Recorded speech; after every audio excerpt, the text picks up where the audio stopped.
व्यक्ति का सबसे पहला परिवार है घर परिवार। अब वो घर परिवार हम सबका घर है। और दूसरा जो परिवार है वो होता है विद्यालय परिवार। घर परिवार में व्यक्ति जन्म लेता है और जब वो जन्म लेके 2, 3, 4, 5 साल तक जब परिवार में रहता है तो वहां से अपने माता पिता से वो संस्कार सीखता है।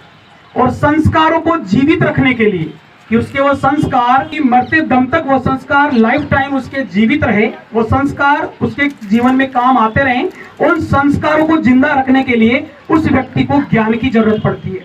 और ज्ञान के लिए वो माँ बाप अपने उस बच्चों को स्कूल में भेजते हैं, वहाँ एडमिशन करवा देते हैं ताकि उनके द्वारा सिखाए गए वो संस्कार जीवित रहें उस ज्ञान की बदौलत। तो इसलिए मैंने पढ़ा भी है और आप सब जानते भी हैं कि हर इंसान के जीवन में 3 गुरु होते हैं और 3 गुरु हैं तो 3 पाठशालाएं भी होती है। सबसे पहला गुरु माँ बाप को बताया गया है, जिसमें सर्वोपरि माँ को दिया गया है दर्जा, क्योंकि माँ के पेट से हम जन्म लेते हैं। और दूसरा गुरु जो बताया वो ज्ञान जहाँ से हमें प्राप्त होता है, जिन संस्कारों को जीवित रखने के लिए हम जिस स्कूल का रुख करते हैं, जिस टीचर्स के सानिध्य में जहाँ पे रहते हैं, ज्ञान प्राप्त करते हैं, वो हमारे दूसरे नंबर के गुरु होते हैं। और दूसरे नंबर के गुरु के पास रहने के दौरान हम स्कूल में 12 साल या उसके बाद कॉलेज लाइफ में चले जाएं, वहाँ भी हमारे गुरु होते हैं। उनसे जितना भी ज्ञान प्राप्त कर लेते हैं, उन ज्ञान की बदौलत हम उस ज्ञान से एक ऐसा मुकाम बना लेते हैं, ऐसी बात सीखते हैं कि हम हमारे जीवन को किस तरीके से आनंदमय तरीके से जिए, हमारा जो परिवार है वो किस तरीके से सुख से रहे। तो वो जो तीसरा गुरु जो होता है वो फिर बन जाता है भगवान, क्योंकि व्यक्ति माँ बाप पहला गुरु, उसके बाद स्कूल में दूसरा गुरु, और उसके बाद जब वो पूरी लाइफ कहाँ रहता है, समाज में, पूरा जीवन उसको समाज में बिताना पड़ता है। और समाज में जब भी वो बिताएगा तो वो एक ही प्रार्थना करेगा भगवान से कि भगवान मेरा काम सही चलता रहे, मेरा परिवार सुखी रहे।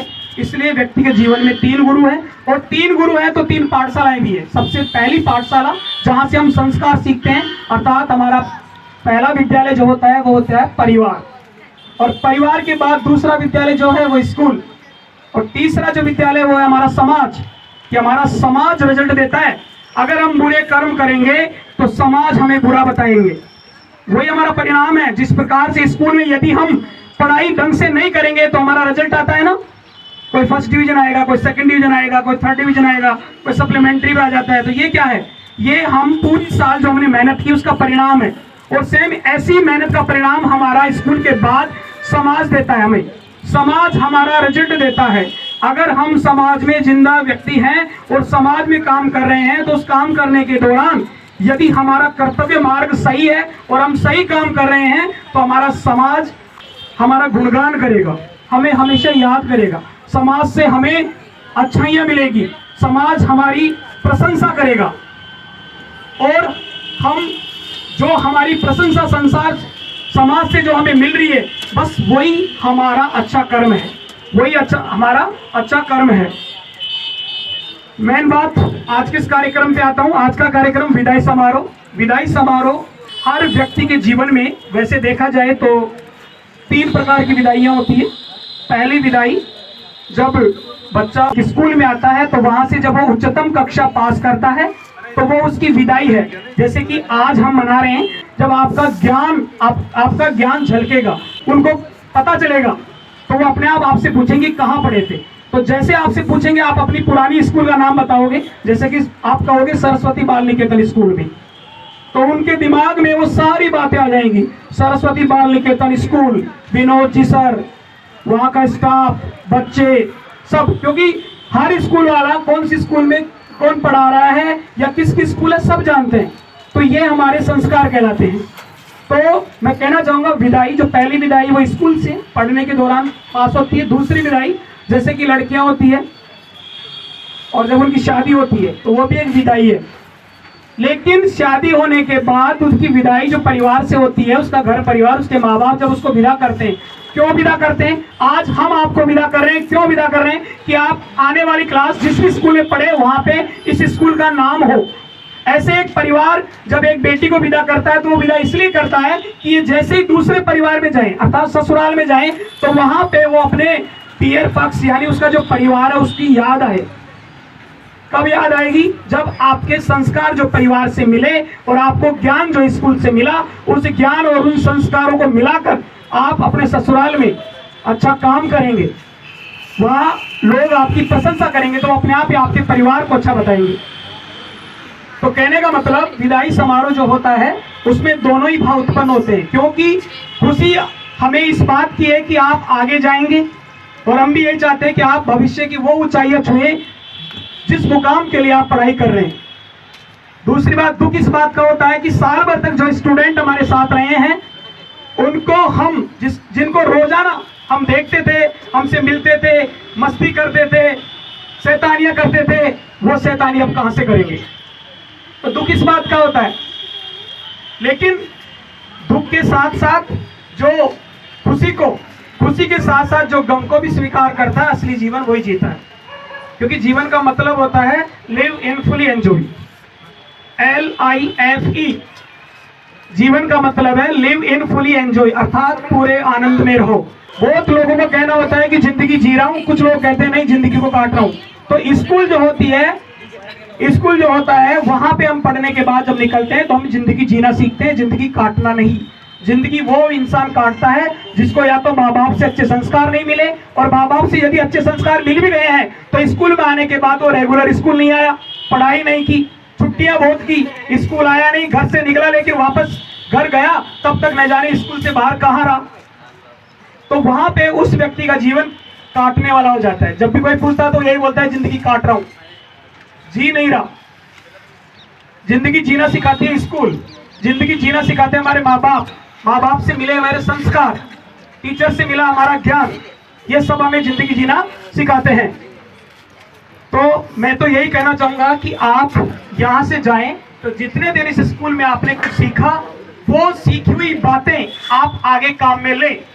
आप आगे की स्कूल में या आगे की क्लास में या आगे जीवन में जहां भी जाएं, यहाँ पे मिले संस्कार और यहाँ से मिला ज्ञान वो हमेशा लाइफ टाइम आप काम में लें, ताकि आपके आने वाले जीवन के लोग, जिस परिवार में आप रहे वहां के लोग, जिस स्कूल में आप पढ़े वहां के टीचर, सब आपकी पुरानी स्कूल की याद दिलाएं आपको। वो कब दिलाएंगे? जब आपकी मेहनत वहां रंग लाएगी, जहां आपकी मेहनत वहां पे बोलेगी, आपके संस्कार वहां पे दिखेंगे। संस्कार में क्या क्या आता है? देखो, पहली बात, आप इस स्कूल से जाने के बाद सबसे पहले उन टीचर्स को कभी ना भूलें जिनसे आपने ज्ञान प्राप्त किया। अगर आप रास्ते में चल भी रहे हैं और आपको कोई भी टीचर जिनसे आपने कभी भी पढ़ा हो, 10 साल पहले, 5 साल पहले, 2 साल पहले, आपका फर्ज बनता है कि आप चलाकर उनके सामने जाएं, चरण स्पर्श करें, नमस्कार करें, उनसे मिले। सर आपको पहचानेंगे नहीं क्योंकि आपको छोटे बच्चे थे जब देखा था, और बच्चों की उम्र जैसे जैसे बढ़ती है बच्चे का चेहरा बदल जाता है। लेकिन आप बताएं उनसे, सर पहचाने नहीं, तो बोलेंगे कौन? सर मैं आपसे 6th क्लास में, 7th क्लास में सरस्वती बाल निकेतन स्कूल में पढ़ा था या पढ़ी थी। सर क्या कहेंगे आपको? आशीर्वाद देंगे, आशीर्वाद देंगे। एक आशीर्वाद यदि किसी व्यक्ति ने ले लिया, अगर आपने किसी के चरण स्पर्श कर दिया और उसने आपको ये कहा जीता रे बेटा, खुश रहे, जो आपको जीवन में आने वाले एक्सीडेंट से बचाता है। इंसान की जिंदगी में जीते दम तक बहुत सारी दुर्घटनाएं आती है, चाहे वो कैसी भी दुर्घटना हो। आप कोई बच्चा फेल हो जाता है, गाड़ी चला रहा है, वो भी एक दुर्घटना है। किसी प्रकार का कोई भी जीवन का नुकसान है वो आपकी दुर्घटना है। लेकिन उन दुर्घटनाओं से कौन बचाता है? आशीर्वाद। जब हम बोलते हैं यार वो तो बाल बाल बच गया, कहते हैं ना बाल बाल बच गया, आपकी मेहनत सर को मजबूर कर देगी। और हम सबको मिलकर सर को मजबूर ही करना है। किस बात के लिए? बड़ा पोस्टर लगाए आपका, लगवाओगे? बड़ा पोस्टर, बड़ी फोटो लगवाने वाले कौन कौन स्टूडेंट है? जो हाथ खड़ा करें, जो चाहता है कि सर मैं बड़ी फोटो लगवाना चाहता हूं मेरी। अखबार में 2 तरह की फोटो आती है बड़ी बड़ी। एक फोटो के नीचे तो लिखा होता है बधाई, और एक फोटो के नीचे लिखा होता है वांटेड। देखा है ना? हमें वांटेड नहीं, हमें बधाई वाले फोटो लेनी है। और बधाई वाली फोटो कब लगेगी? जब आप जो मेहनत सर ने आपको करवाई है, वो सारी मेहनत, उस सारी मेहनत का निचोड़ आपको कहाँ देना है? रिजल्ट, आपका रिजल्ट देना है। परीक्षा में कैसे काम करना है? कोई भी क्वेश्चन आपको छोड़ना नहीं है, एक भी क्वेश्चन छोड़ना नहीं है। और बाकी ज्ञान का भंडार मेरे साथ है, मेरे आदर्श, आइडियल, सब कुछ कह सकता हूं मैंने बहुत कुछ सीखा है। कहने का मतलब मैं अनिल जी सर से मैंने बहुत कुछ सीखा है, बाई फेस बात करके नहीं। बहुत सी बातें ऐसी होती है आप किसी इंसान से बिना बात किए भी सीख सकते हैं, और वही सबसे बड़ा जिज्ञासु होता है। आपको जिज्ञासा होनी चाहिए, लालसा होनी चाहिए ज्ञान प्राप्त करने की। मैंने सर से बहुत कुछ सीखा है। फर्स्ट टाइम जब मैं इस एरिया में 2006 के लगभग आया था, 6-7 2007 की बात है, 7 जुलाई की बात है, मैं आते ही सर से मिला था। उस समय मैंने पहले दिन से ही सर को समझ लिया था कि सर के पास अथाह ज्ञान है, मुझे उस ज्ञान को ग्रहण करना है। लेकिन मैं वहां पे जाके ऐसे थोड़ी कहूंगा सर मुझे सिखाओ। यदि आपका एटीट्यूड लर्निंग है, आप लर्निंग एटीट्यूड में हैं, तो आप हर किसी इंसान से बहुत कुछ सीख सकते हैं। और मैंने इतना कुछ सीखा, सबसे बड़ा सीखा मैंने बोलना। इस एरिया में मेरे को बोलना नहीं आता था, मैंने बहुत कुछ सीखा। बोलना सीखा, डर को खत्म करना सीखा। अगर आप एग्जाम हॉल में जा रहे हो और आप कांप रहे हैं ऐसे, अगर एग्जाम हॉल में जा रहे हो और आप कांप रहे हो ना, आते हुए क्वेश्चन भी आपके दिमाग से बाहर चले जाएंगे। और वो क्वेश्चन आंसर पता कब लेके आएंगे? जब आप एग्जाम हॉल से निकल के बाहर आ जाएंगे, सारे प्रश्नों के जवाब आपके दिमाग में वापस आ जाएंगे। अब आप सोचोगे कैसे करूं, आप वापस एग्जाम हॉल में जा नहीं सकते। तो इसका मतलब आपके अंदर जो डर है, वो डर क्या करता है, आपके सारे आंसर आपकी नॉलेज के ऊपर ताला लगा देता है। इसलिए डर के जाना ही नहीं है। एग्जाम में घुसने से पहले सोचना है आई कैन डू इट, मेरे से बड़ा कोई नहीं है। इस एग्जाम हॉल में जितने बच्चे एग्जाम दे रहे हैं, सबसे टॉप मैं ही आऊंगा, ये सोच के जाओ आप, चाहे हो कुछ भी रिजल्ट।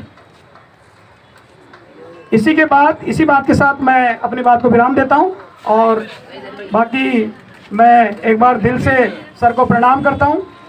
और मैं सीधी सी बात है, आज 17 साल हो गई, 17 साल के कैरियर के दौरान मैं फिर कह रहा हूँ, शाम का वक्त है, मैं सच्ची आत्मा से कह रहा हूँ, मैंने जितना मान सम्मान खोर की स्कूलों से पाया उतना कहीं नहीं मिला।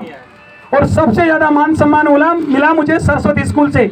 चाहे सरस्वती स्कूल सर की रही हो, चाहे सरस्वती स्कूल आज विनोद जी सर की है, मुझे सबसे बड़ा मान सम्मान मिला है इस स्कूल से। मैं इस स्कूल के लिए जीवन भर मतलब आभारी रहूंगा। बस इसी शुभकामनाओं के साथ मैं अपनी बात को विराम देता हूँ। धन्यवाद।